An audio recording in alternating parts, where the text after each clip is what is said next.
and I'm sure some of you would have been practicing it, some of you would be thinking about it.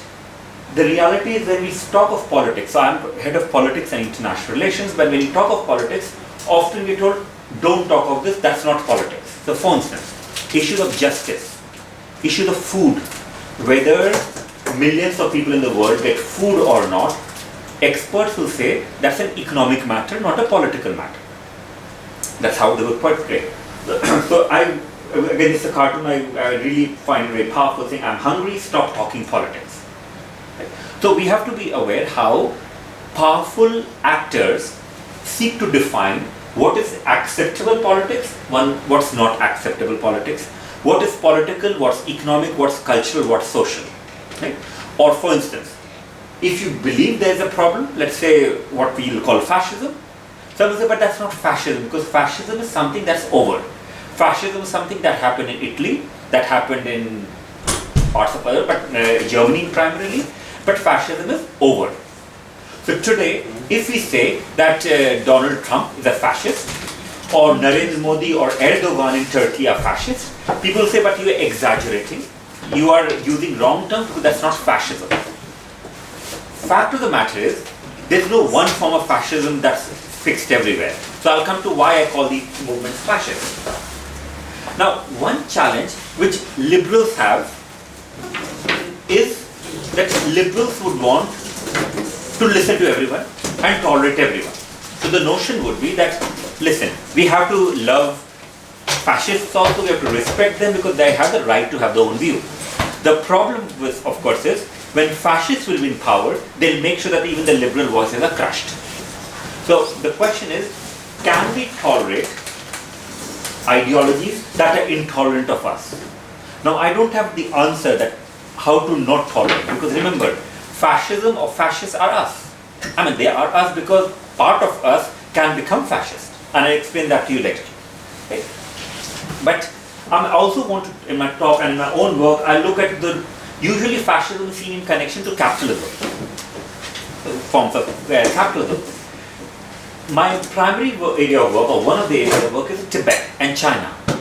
China, I would argue, is a hyper-capitalist country, and yet you can't blame capitalism for what's happening in China because you have to blame nationalism for what's happening in China.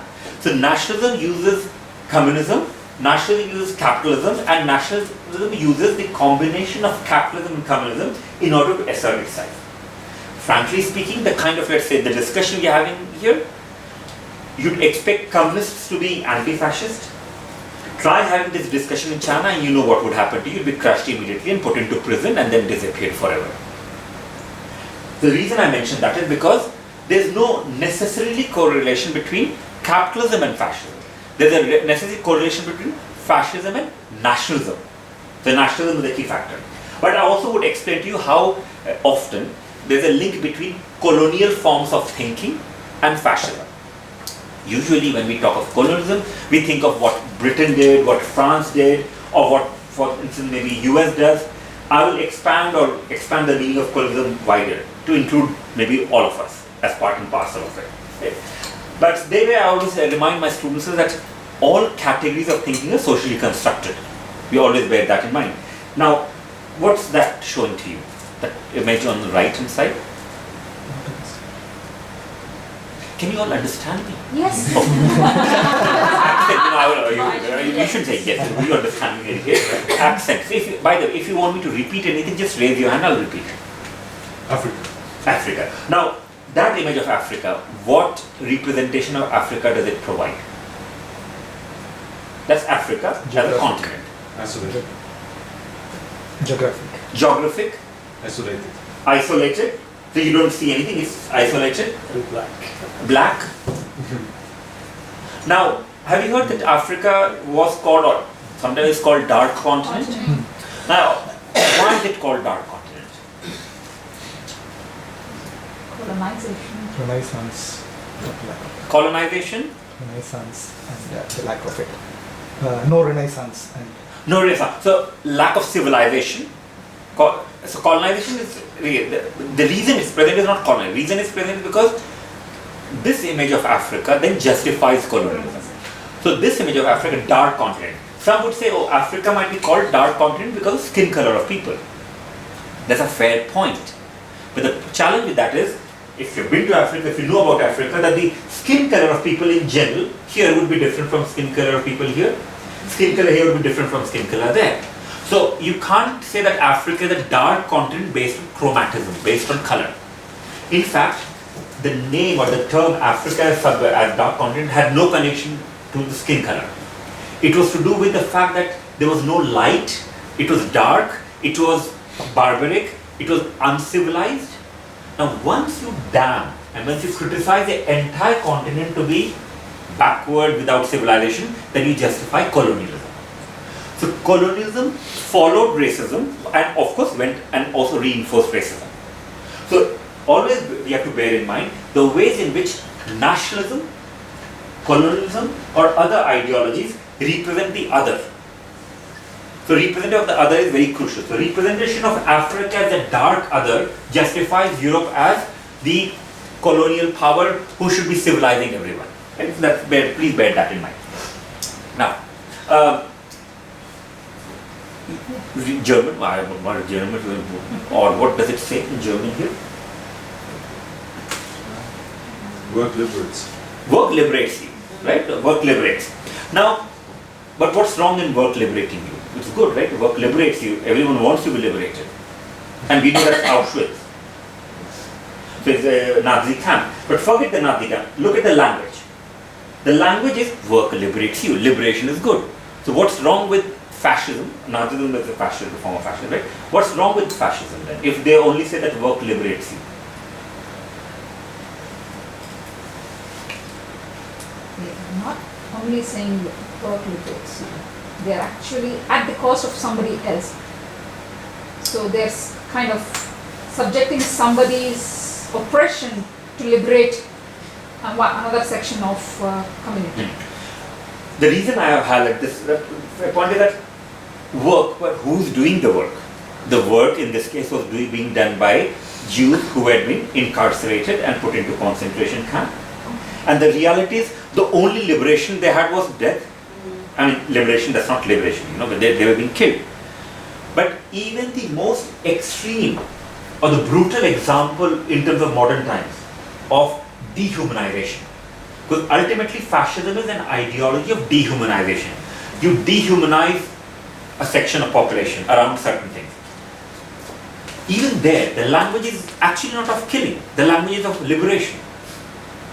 The reason I point this out is because, so today when people talk of democracy, liberation or emancipation, that doesn't necessarily mean that it is liberating. So I was thinking of it like this is my Facebook post a couple of years ago, that in case of Indian occupation, colonial occupation of Kashmir, India always uses the language of humanity, democracy and everything else, all nice words. So what I was saying, trying to argue that the fact that words are there and nice words are there doesn't imply that ideology is right. So we have to pay attention to the action that's taking place. In general, the way, I said, the reason common to all forms of fascism is nationalism. Extreme form of nationalism. In that kind of nationalism, there's a difference between the national self and the anti-national other. That anti-national other could be a minority, political dissident, or it could be outsiders, so another country. So the national self is always the virtuous, civilized, peaceful, accommodating, enlightened, clean, tolerant. So they are the good self. And the anti-national other is morally corrupt, barbaric, violent, rigid, backward, dirty, fanatic. So if you go back to the example of Nazis, so the idea was the German Aryan self was all of this and the Jews were all of this. Right? So the fascism argued that the majority is the victim. It's a minority who are victimizing them. Now, so that's it. So just bear that in mind. And when you look at all forms of nationalism, not only Nazism and fascism which was there, but even let's say modern forms of nationalism, you find this differentiation. Not to the same extreme. So you will have, let's say broadly, even a liberal, sometimes even left-wing nationalism that may not have rigid sense of self and the other. But you'll have right-wing forms of nationalism that will say very clear, you're Norwegian, you're not Norwegian, you're Norwegian, you're not Norwegian. And they would, so there would be differentiation between those who are more civic oriented, that you can be Norwegian, you can be Norwegian, doesn't matter so long as you have citizenship. There will be other forms that will say, no, you can't be Norwegian because of your skin color, it has to be based on certain things. So there's a difference. So not all nationalisms are fascist, but all fascists are nationalists. So that's what I'm trying to argue, right? So there. So when we take example of Trump, Donald Trump and his ideology, Donald Trump, he's a billionaire, he's a rich person and everything, right? But his ideology is one that presents himself as the representative of the weak, the poor, the white working class, good hard-working Americans. Good hard-working Americans against black people, Mexicans, and then outsiders, right? All of them. There's always the internal other and the external other. In that case, I guess the white people are virtuous, civilized, peaceful, accommodating because they were liberal, they accepted everyone. Enlightened, clean, tolerant, and of course the others, the outsiders are, or even the inside minorities are morally corrupt, barbaric, violent, rigid, backward, dirty, fanatic. So there's a clear difference there. In case of in case of Hindu nationalism in India, the Hindu nationalism, broadly speaking, in terms of census, 82% of population in India is classified as Hindu. Of course, there differentiation, caste, class, everything, but officially they are Hindu, 82. So that's majority. But officially India is also a secular state. Now, Hindu nationalism is the ideology that because India is Hindu majority, India should be declared as a Hindu nation. But you need enemies. Who are the enemies? Muslim minorities, Christian minorities, communists, secularists. So these are the enemies. So then there are internal others, and the external others, of course, are Pakistan and other neighboring states. So that's how it functions. In case of China, China has Han chauvinism. So what could be seen as white nationalism in US or here? Hindu nationalism in India. In case of China, it's Han chauvinism, Han nationalism, which is Han are the majority and they should have the control over the state. Again, they have this notion that they are the nice people who civilize everyone, who tolerate minorities, and the minorities or Muslims or Tibetan Buddhists or Uyghur Muslims, whatever, they're all backward, dirty, and privileged. Right? So the commonality in fascism is of the majority being the victim of minority, and therefore asserting the national self against that minority and also against those in majority who support the minority. So is that. Now connected to that, I'm just an example from Gujarat in India, and if you look at images of violence, against minority, be it in, and I always look at it in India and Pakistan both. They're different, opposite in terms of religion, but similar ideas. You find almost always men, cis males, right? Men there, and almost always joy. So the face is always a joyous one. So you see, there's something about fascism, which is extreme form of nationalism, which provides a sense of validation, sense of positive identity to people. Most likely, they are going to be poor. The rich would never fight. Remember, the rich would make others fight. The rich can be very liberal and yet fund the extremists. So in this case, they're likely to also be from not so privileged background, but they get sense of power by asserting themselves against minorities. But the joy part, and we have to remember that joy part, because if we are challenging fascism, we also have to recognize that people derive identity, affirmation, and happiness from it. So what can we do to prevent that from happening? So that's very crucial. Remember, fascism is not about only here, but fascism about here. People feel strongly. That's the reality. They feel very strongly. So how to challenge it? Connected to, of course, all fascist forms of nationalism, or fascism, is also the whole notion of anxious masculinity. So as in, not all nationalists are fascist, but all fascists are nationalists. They have this sense of majority being weak, minority being strong, and therefore fighting against that minority. But how to fight against the minority? By unifying yourself.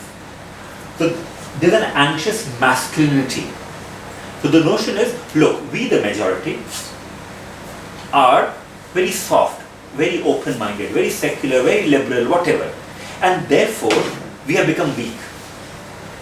Our women are sleeping with, falling in love with, or marrying and having children with minorities or the outsiders. And therefore, our masculinity is under question.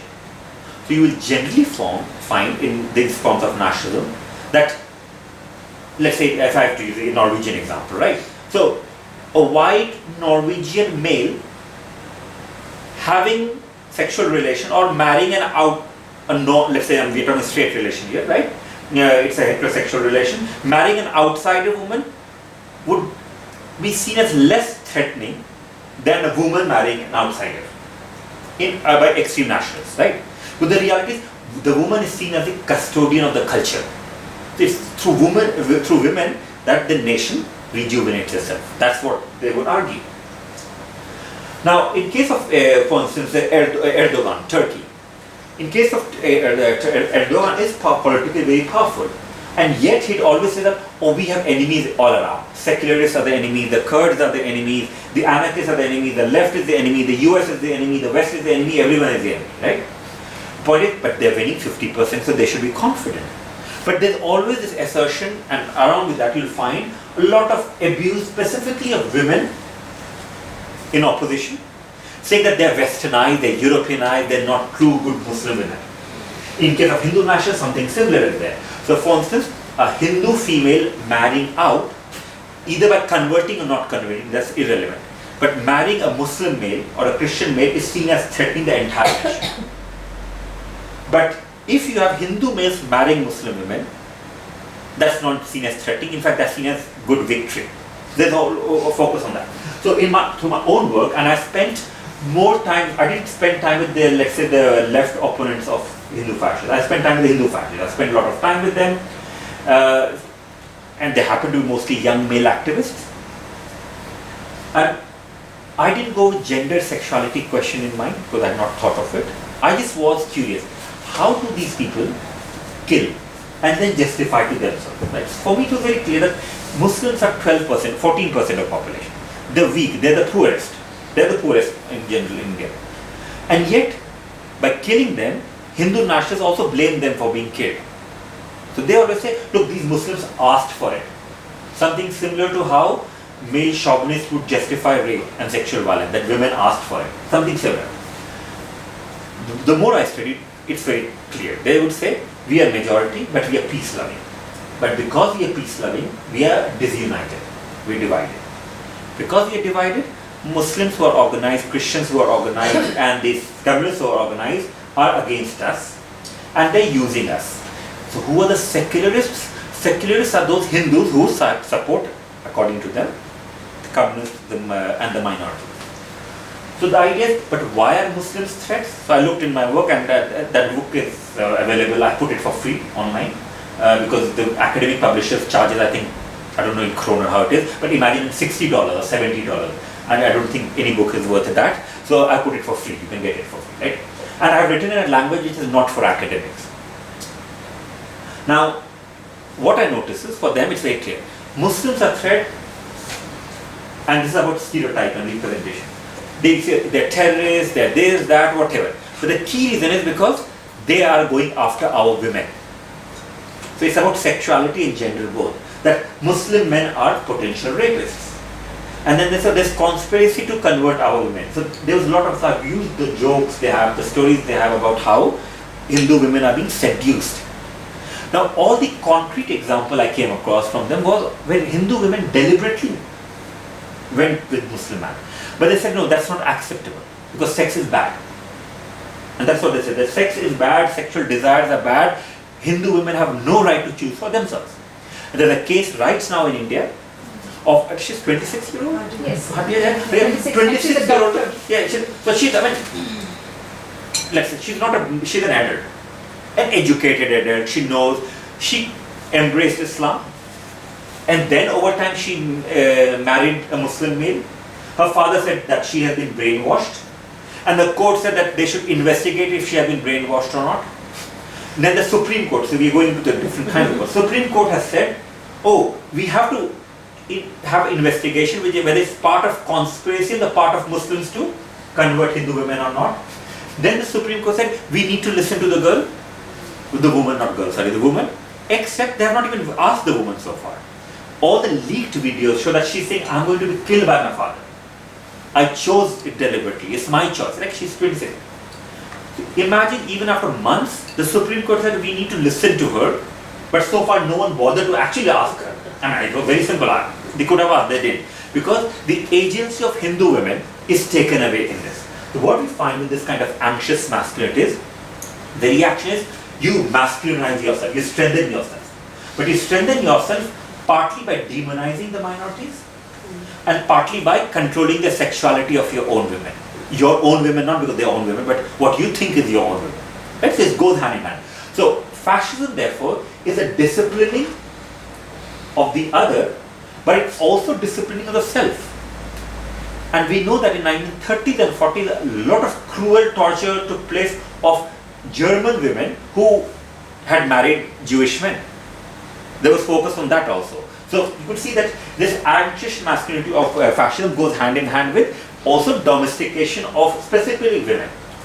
And of course of queer subjectivity there.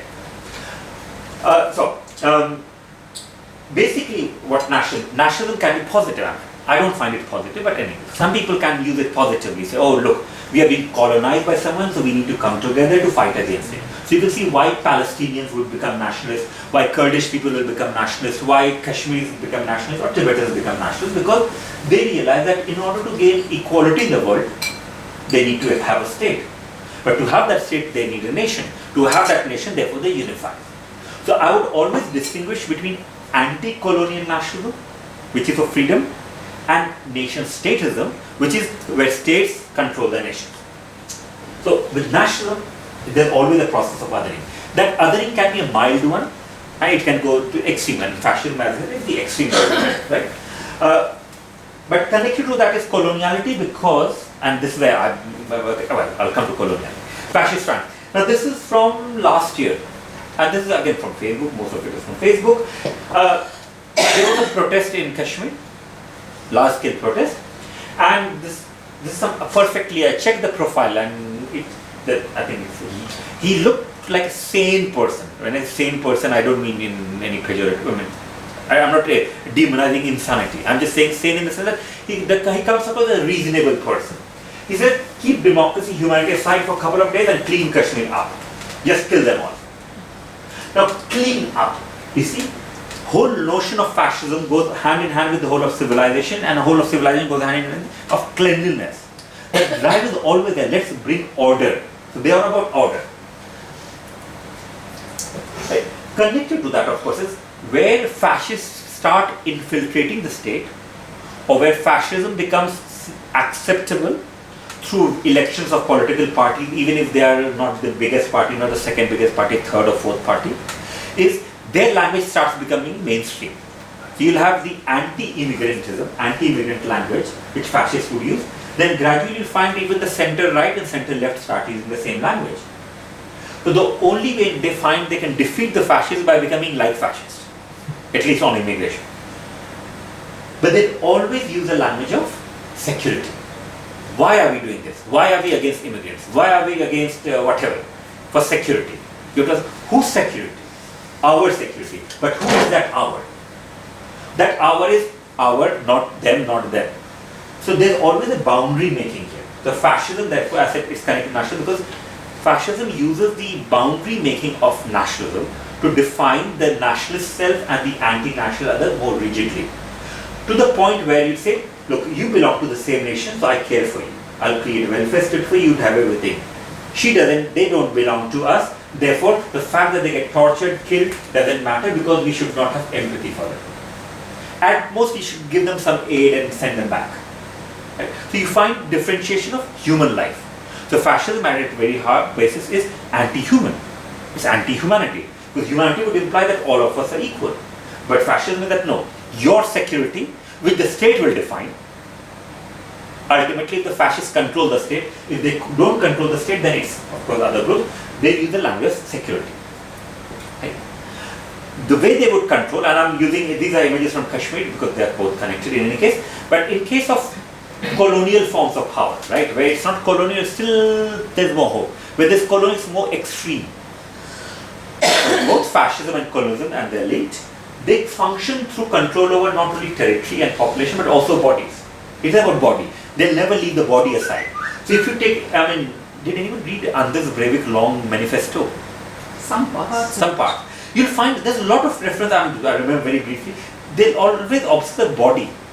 Even, I didn't read Mein Kampf a lot, but then I had a quick look. It's all about body, masculinizing, becoming stronger. It's not necessarily body, it's also the wider body. Think of why would Nazis put into concentration camp not only Jews, who they considered to be subhuman and dangerous human both. Well, Jews are seen as superhuman and also subhuman. Superhuman in the sense that they're very powerful, they should be kept out, and subhuman because they shouldn't be seen with sympathy. That's language of genocide, subhuman. Look at Rohingyas in Burma. The language which the Buddhist chauvinists uses, that Rohingyas are outsiders, not citizens, inferior, darker skinned, dirty, and hence their life is not of equal worth. But the control over them is through not only territory population but also through body. So body is very crucial there. Body, going back to Nazi. Yeah, apart from killing Jews, for instance, they killed people who were, let's say at that time they would call homosexuals, because they were seen as perverting the body politic, destroying the body politic, but also those who were disabled. Because fascism always has a fantasy of an ideal body.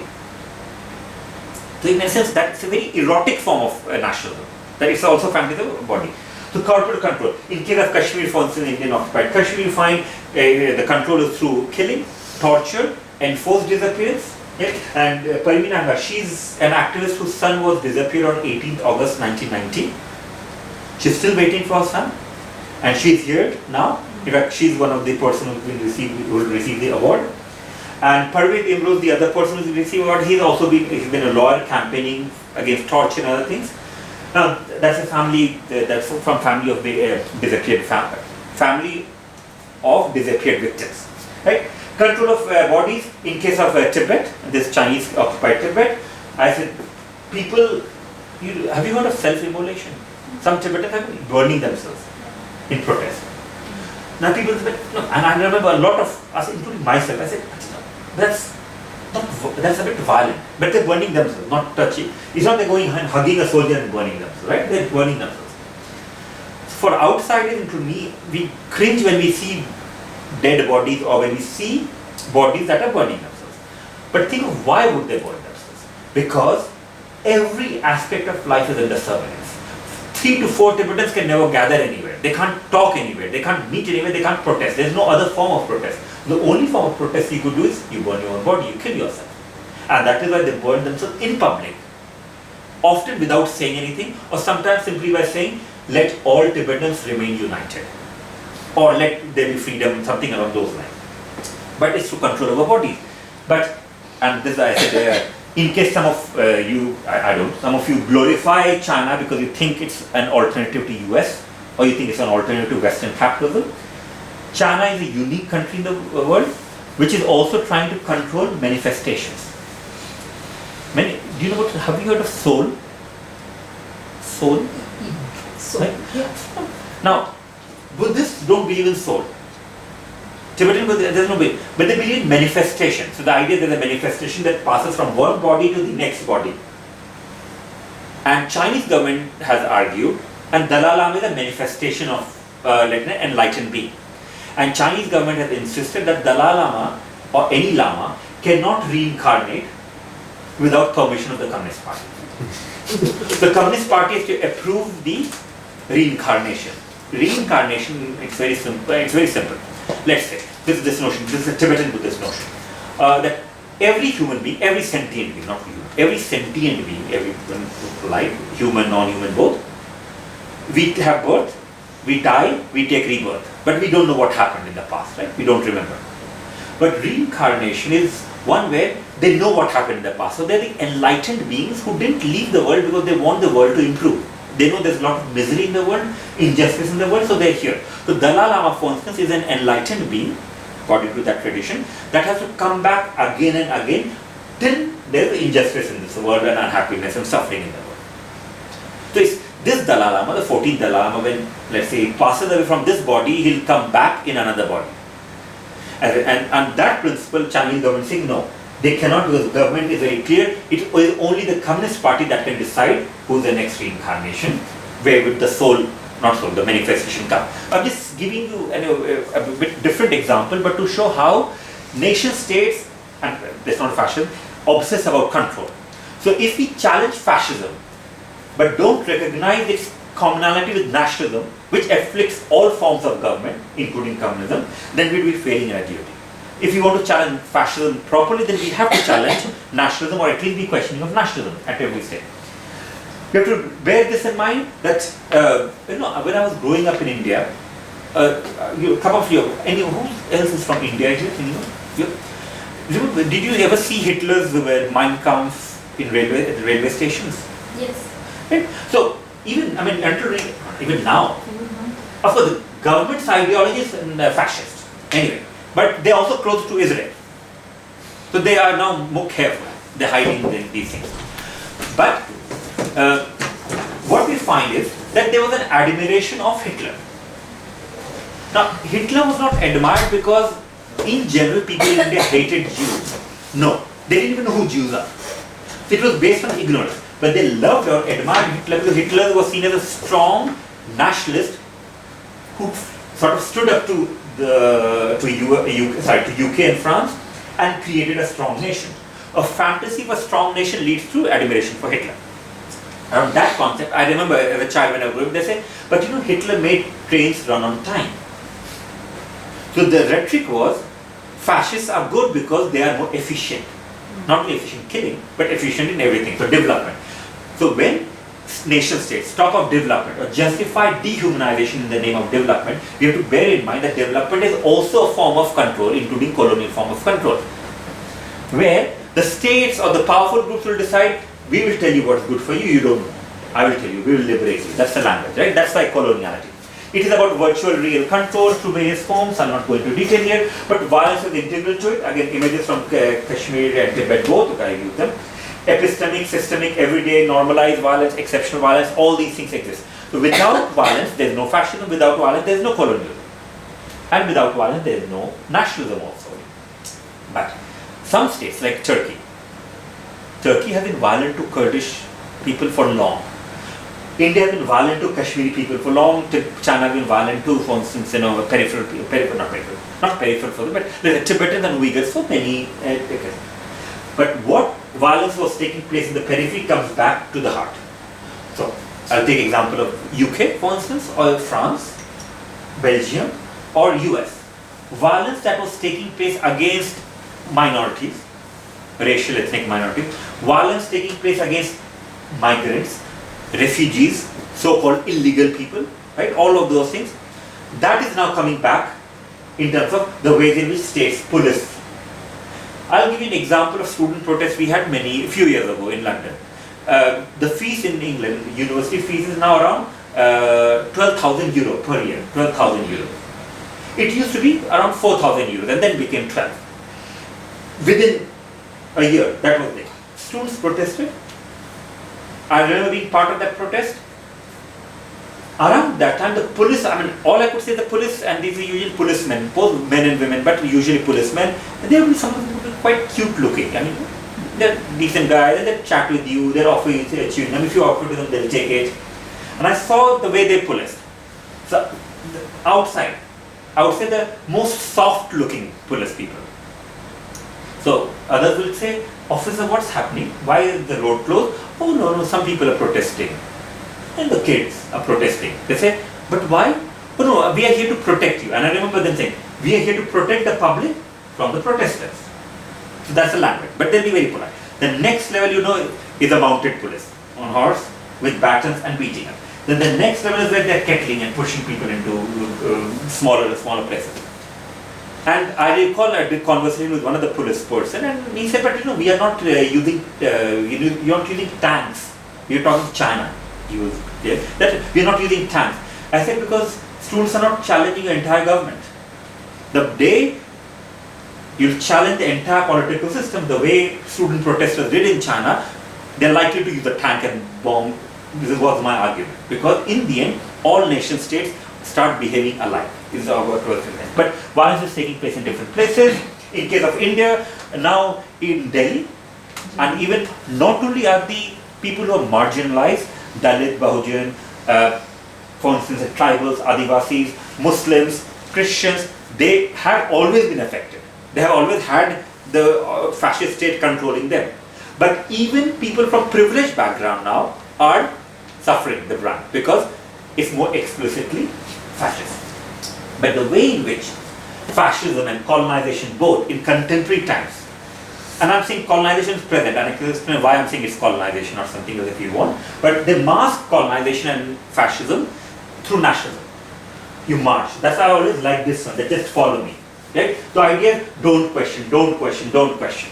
That's the important part, never question.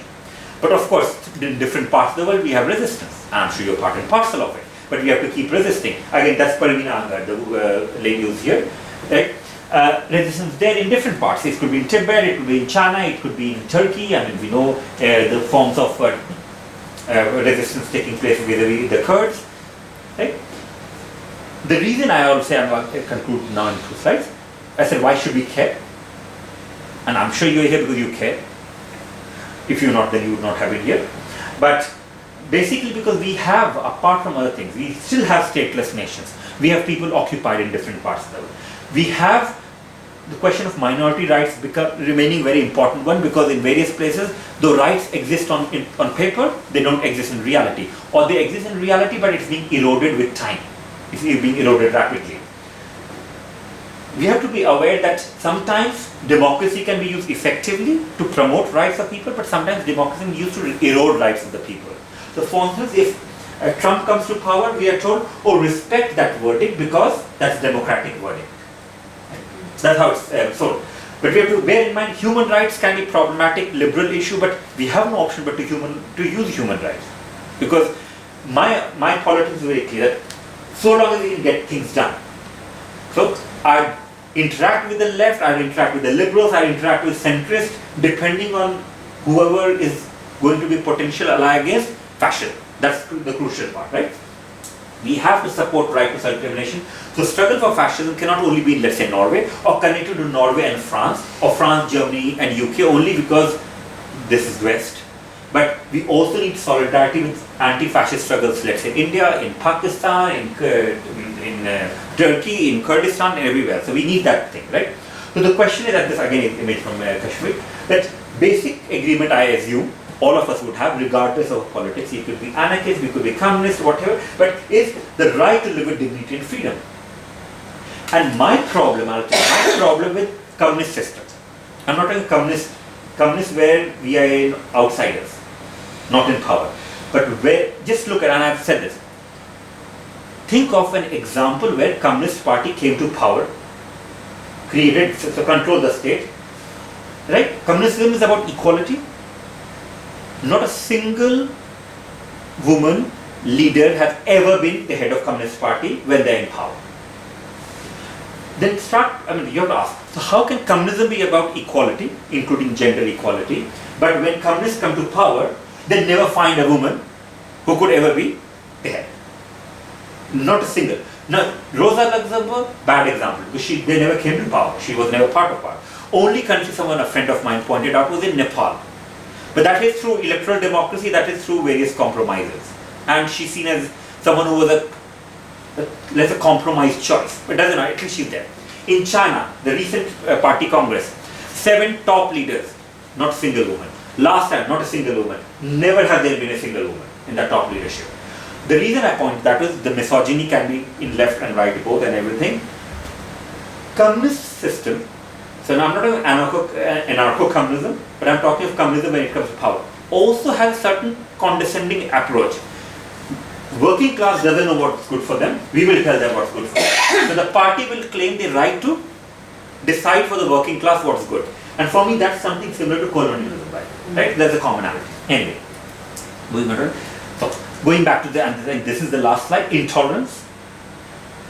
Intolerance of fascism And this, by the way, I had my professorial lecture, professor a year ago, but I had my big lecture. This is once in a lifetime lecture, 2 days ago. And this was a slide I thought a lot about. Because I knew that, as a professor I have to be respectable. I had the chancellor and I had very senior people from university. I had students, young students. And showing middle finger, which is what it is, right, is a bit tricky, but it worked. Now it worked. Now, but at the same time, what I would say is, I would show middle finger to fascism, but at the same time, I'd be willing to talk to, listen to, and try to change and educate, let me put it that way, fascists. Because the reality is, once we recognize that the root of fascism lies nationalism, and a lot of us are prone to nationalism, fascism is who? It's you, me. Maybe we can convert into fascism. So the idea is partly it's a struggle within. So we have to fight fascist tendency within ourselves. Then we have to fight fascist tendencies within families. Then we have to fight fascist tendencies within the wider community. And then the state. It's easy to fight against fascism on the street, but not fight against fascism within the family. So when our father or mother or whatever, they are fascist, we keep quiet because out of respect or whatever, right? When a lover or a partner is potential fascist, we keep quiet because we want calm and quiet. The reality is, we have to recognize that fascists are not different human beings.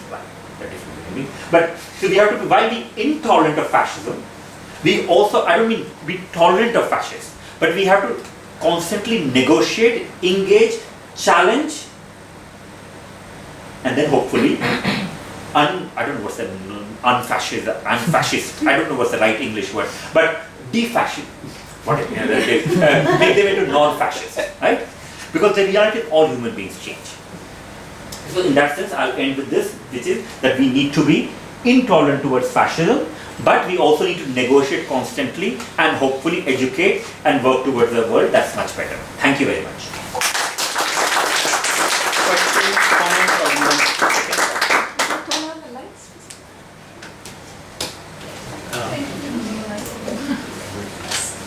Questions? okay, yeah, I'll So what do you think is the core or the goal of fascism? for fascism, it's national rejuvenation.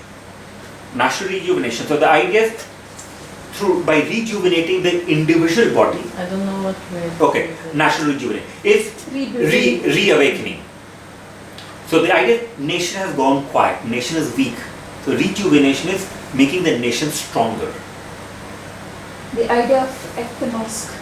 But in all states or nations that are weak somehow, you will have thoughts of making them Yes. stronger. That is not necessarily fascist at all. No. So but that is at the heart of it. So the reality, that's why I said fascism is something similar, it's nationalism. But it's the extreme form of nationalism. So the idea would be the nation is sleeping or nation is weak and we have to awaken it. Where fascism would be different from other forms of nationalism is, other forms of nationalism say, let us bring people together, let us provide rights to different people and make it better. Fascists would say, we are weak because of the minorities, we are weak because of migrants, we are weak because of foreigners. And therefore, we need to use violence against them in order to unify ourselves. So the explicit and extensive use of violence is how fascist form of awakening will differentiate itself from non-fascist forms. And connected to that fascism is also the notion of the anxiety, anxious masculinity. It's always a project, even if women lead it, doesn't make much difference. It is about awakening. It is about body. It is about becoming a man, becoming a strong man. So those are the connections.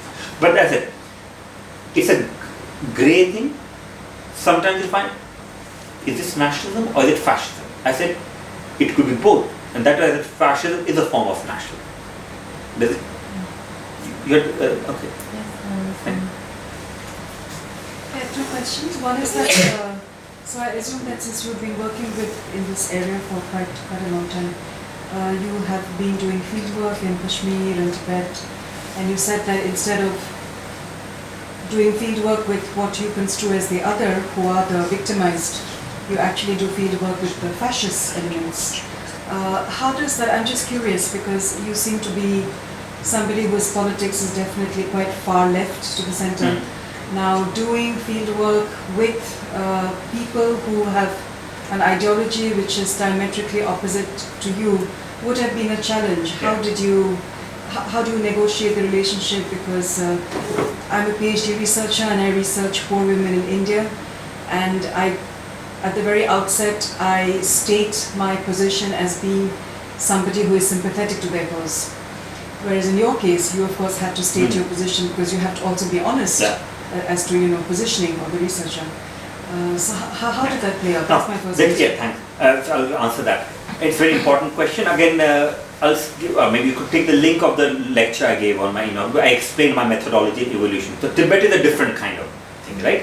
For simple reason, I have been to Tibet, but I have not done any field work there because it's not possible. You don't get a visa to do it. So I have been not allowed into China since 2012. I hosted Dalai Lama at my university. After that, no visa. Finally, I'm told I may get visa now. But so long as I don't talk of politics, but talk of culture. That was what I talk about. But at least in Tibet, they're extreme. So you can't even try to challenge it. So I can challenge it everywhere, but in China, they'll say, well, if you challenge, it won't harm me directly. Professionally, yes, because I don't get visa. But it will harm the officials who allow me the permission. So I'll have to keep quiet. But the Hindu nationalism was an interesting part. I don't do explicit research now with them. I don't. In 2002, hundreds of, at that time we thought 2000, but hundreds of Muslims were killed in Gujarat, a province of India. And I remember my own, not a good friend, but friends, distant relatives saying, oh, it's good. Muslims asked for it, right? So I was very disturbed that how can you blame Muslims when they are the ones who killed? So I wanted to therefore understand my own, let's say, background. Now, I'm not Muslim. I come from family that's Hindu. I come from family that's Brahmanical. I come from a class, or at least because I'm in London, so my class, I'm privileged. So I'm privileged everywhere. So once I went there, anyway, I was familiar with all the left critique of fascism. So I always knew it, and I had signed all the petitions.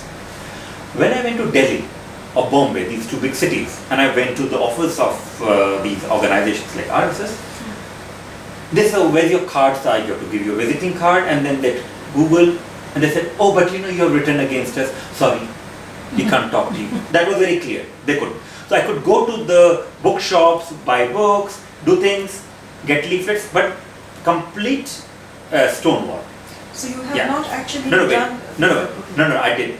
But when I went to the smaller towns, Right. like Nagpur, which is not small, but Nagpur, where the headquarters of the fascists are, Ayodhya, which is where they had brought down a mosque, Haridwar, and other places, there I got all the access. Partly because they didn't have the internet then, so they would Google. So the way I would say is, I said, look, I come from England, this is my name, I know what the problem with you is, I've heard of that, I'm here to understand your perspective.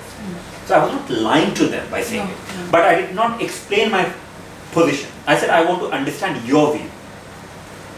So it was partial truth, not full truth, because I had no interest in the people. I knew I'd hate them, I hated them.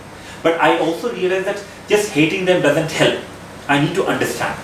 So what happens is, especially when you are, in this case, a privileged male, and I was young then, right?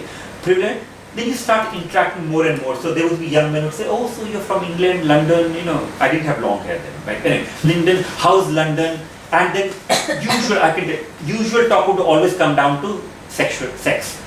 I hear women are, this is how they would talk. I said, no, people are, and I was very clear and saying, look, it's all around consent. It's not, it's consent. I tried to remind them, because again, I didn't want to pander to their prejudices. But they would talk to me, and they would come to me and then start making jokes. And I would take notes, and they were okay with it. They would say, oh, let me educate. So they thought they were educating me. See, because of my class, caste, and other background, they assumed that I'm a potential sympathizer. I didn't clarify that. At one time, when they were justifying rape, and one of them was saying, I have raped 25 women, I got very disturbed. I said, and I use something which I normally don't use, which is, what if she was your relative, right?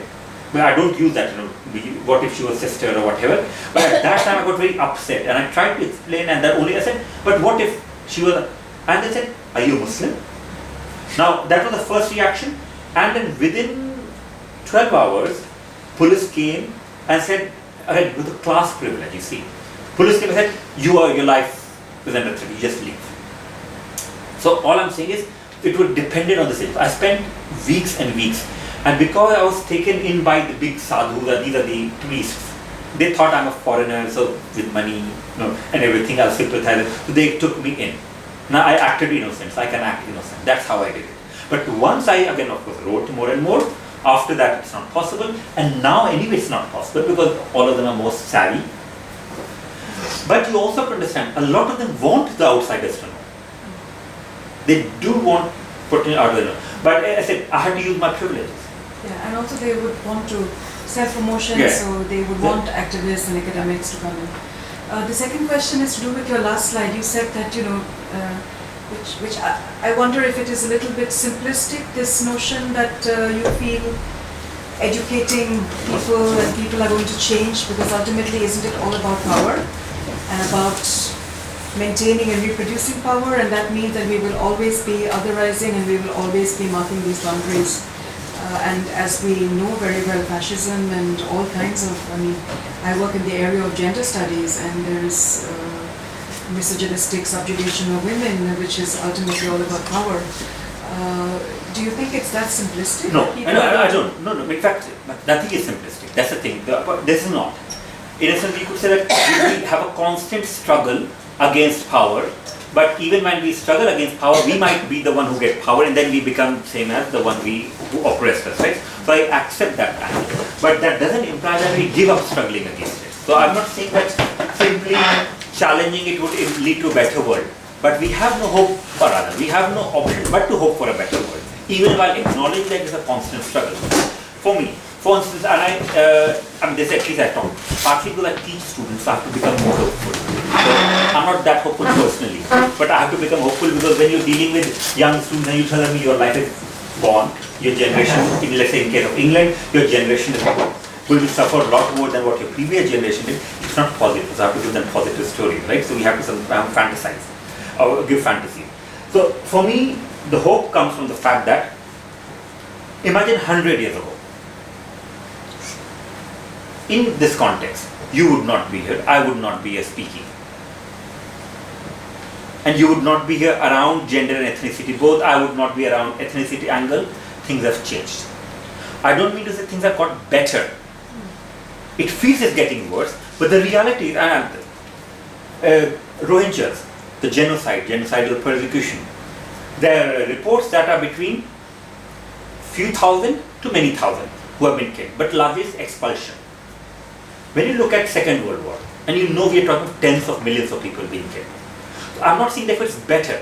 All I'm saying is maybe it's a constant struggle that is that is at least putting those in power under more checks. So that's how all I can say. That implies that we have to keep struggling. You have to struggle against me sometimes. I have to struggle against you depending on the situation. But I strongly, so when I say I way to educate fascists, the reason I'm saying is not that I believe that all of them will change. They won't. We will fight also. But we also need to remember that fascism is about emotions. So we have to tackle that emotional aspect, affective. We have to isolate them as much as possible. And if educating some of them, changing some of them helps, why not? That's how I would see it. But I guess I'm not an expert on this. I may be expert on some fascism, but I'm not expert on how to fight fascism. The Hindu nationalists or Hindu fascists are in power. So all this work has no difference. Makes no difference. Sorry. A few words about Rohingya. I don't know if many might know. Have you heard about Rohingyas or Rohingyas? I don't know the correct pronunciation. Right. So Burma or Myanmar. Now, Rohingya issue is one where, there are different stories. Let me put it, different narratives. From the Burmese state perspective, Burma is a multi-ethnic country with Buddhist majority.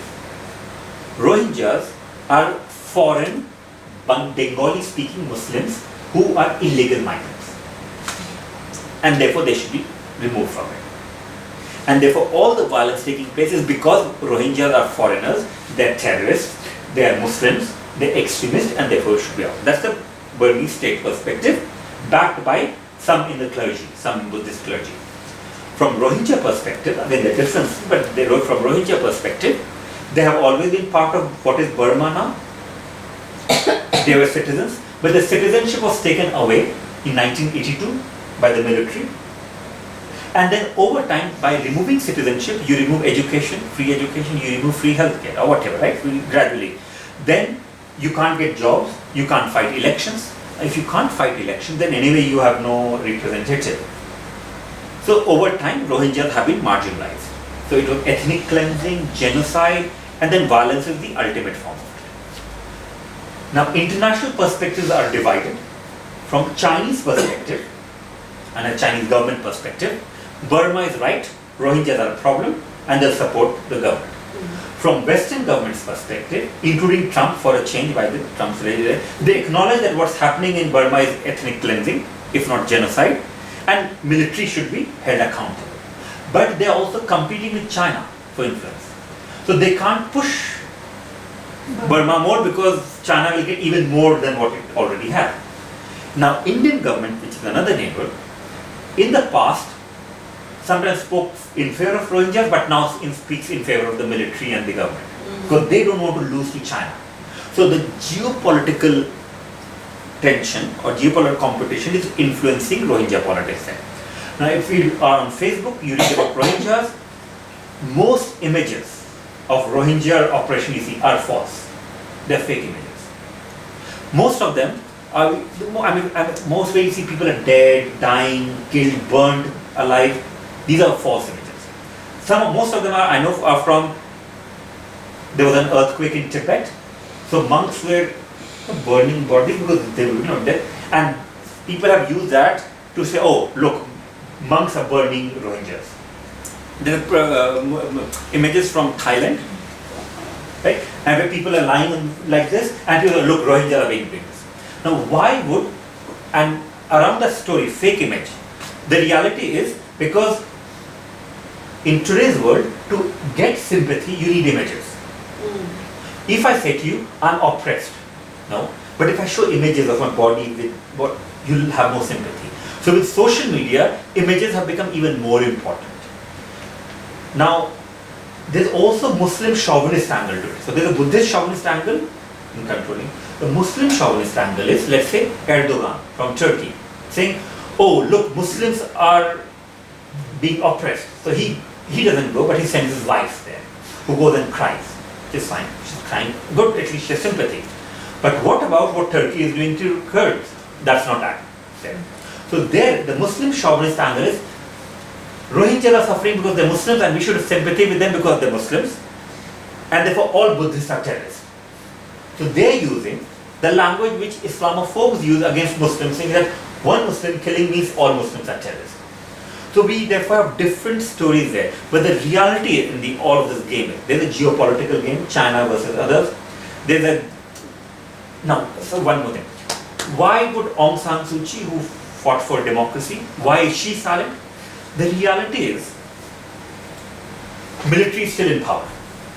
Military appoints the security minister, the interior minister, and everyone.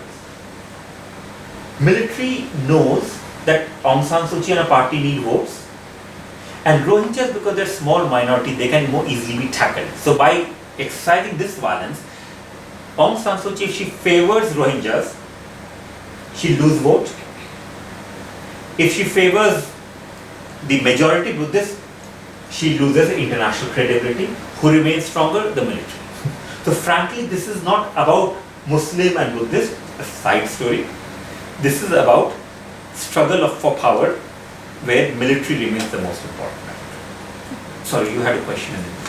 Yeah, I had a question on the resistance part of your presentation, and I was wondering if you ever came across, I was wondering if you had any thoughts about what the Dalit movement or the Ambedkarite movement had in that resistance, because a lot of people I have spoken to from the Dalit Buddhist community in Bombay, they see themselves as part of the Hindu Rashtra and as Muslim as the problem. That the Muslim Qawm is an issue, and that's a Qawm that includes Pakistan and everything. So I was wondering, is this left notion that there is this romantic sort of relationship between the Dalit and the Muslim is just romantic? And no, when I was doing research with the right-wing Hindu nationalists, for me, I wanted to understand them, right? And not understand them in terms of their background, but understand how do they explain, what identity do they highlight, right? Cool. Oh, both. Now I can't have cold into my tooth. Now, what I noticed that the top priests, the senior-most priests, were Brahmins. But the most vocal and abusive, let's say the leaders, religious leaders, or the middle kind of ranking leaders, when I tried to find, I realized that they belong to Dalit Bahujan. So they belong to the majority community that has actually suffered. So I remember talking to them, and there was a young guy, he was barely 22. He was sort of a caretaker, so he was not a vicious person, he was actually a nice person. So, but he ran away when he was a child, 12-year-old, because his stepfather was abusive and everything. We got along very well, he became almost a friend. Now I was trying to get information, and I was not getting information much. Because to me the leaders would say, oh, Hindus and Muslims, they are brothers, but just give us this temple, mosque, that mosque, and we'll make it. Only 3. He said, because my surname, Dibyesh Anand, so my surname doesn't give away my caste. Often in India, North India, your caste can be found through a surname, family name. In my case, it doesn't. So he said to me, because he said, give name of your father. Because my father's surname is different. My father's surname gives away the caste. But I said, no, I don't believe in it, I oppose it, blah, blah. He said, look, if you want information, do that. And once I said, oh, my father is, and I had to create a name, by the way, because he doesn't use that name. But I had to give full name and sort of add spice to it. And after that, then they became more open to me. Now this sadhu, so this priest, he himself belonged to a marginalized community. He was Dalit. So I said, do you know, I did have a conversation. I said, do you know that even though, to him I told I oppose, that though I oppose, I will be treated with more respect than you will ever be in this movement. So why are you part of this movement? He said, I know it, but maybe I did something bad in my previous life. Now, and I tried to explain it doesn't work, but he did believe in it. Now, those who already, let's say, were a part of it. Now, when in my, Dalits are as divided as anyone else, or rather, upper castes are not divided. The dominant castes are not that divided. But Dalit Bahujan are divided. So you have Dalits, so the very marginalized caste, who are siding with Hindu nationalists. Those who don't see Hindu nationalists as friends but don't see them as enemies. Then those who see them as enemies. It depends upon which Dalit you are and whether you benefited or not from affirmative action. It also depends on that. But scapegoating of Muslims as the other has been very effective. Now, we had examples of Dalit-Muslim solidarity.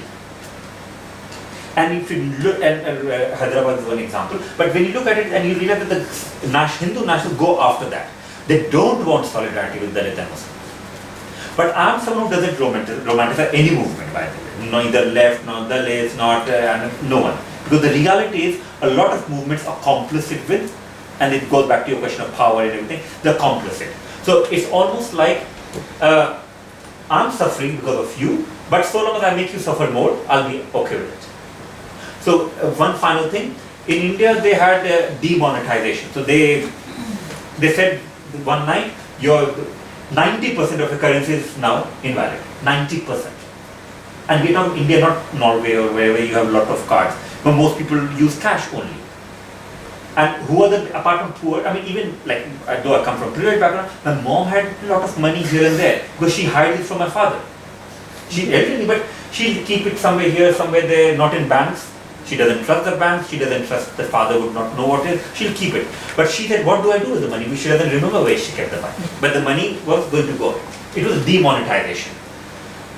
The rich didn't have to stand in the queue. The middle class had and poor had. People, around 120 people I think died while standing in the queue. Because you stand in the queue for 12 hours, 14 hours, you don't get cash, and you're poor, you're hungry, that's what happens. But I recall very distinctly, when I went to India around that time, speaking to people who are, let's say, not lower middle class. I said, but he said, it doesn't help us, but what was good was even the middle class people in the queue. You see? So in a sense, there was almost a sadistic pleasure gained, not because you benefited, but because you also saw other suffering.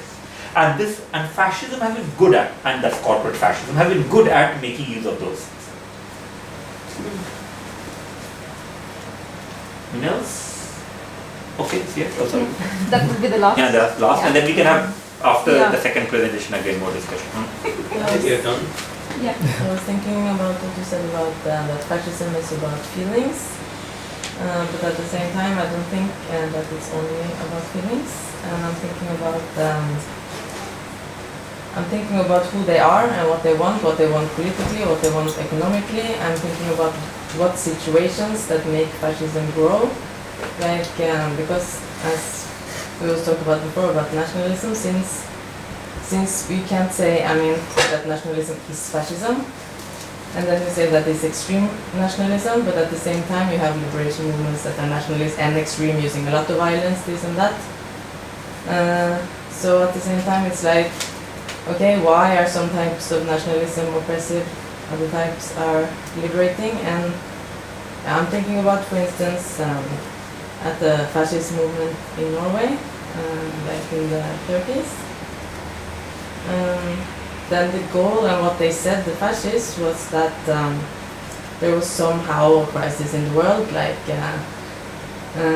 they were worried that, for instance, the struggle between the classes would make that the system would fall apart, kind of. So they wanted to impose a military system to oppress the people and force them to not fight against each other. And what do they give the people? They give them somehow nationalism or race ideology and stuff like that. So I'm thinking one thing is what are being used, and nationalism, feelings, all of that to bind the people together. But what is the aim? What is the political, what is the economical aim? What classes are these people representing? Or fighting for? This is something you have to keep thinking, because I have no clear, there's no distinct or coherent answer to this.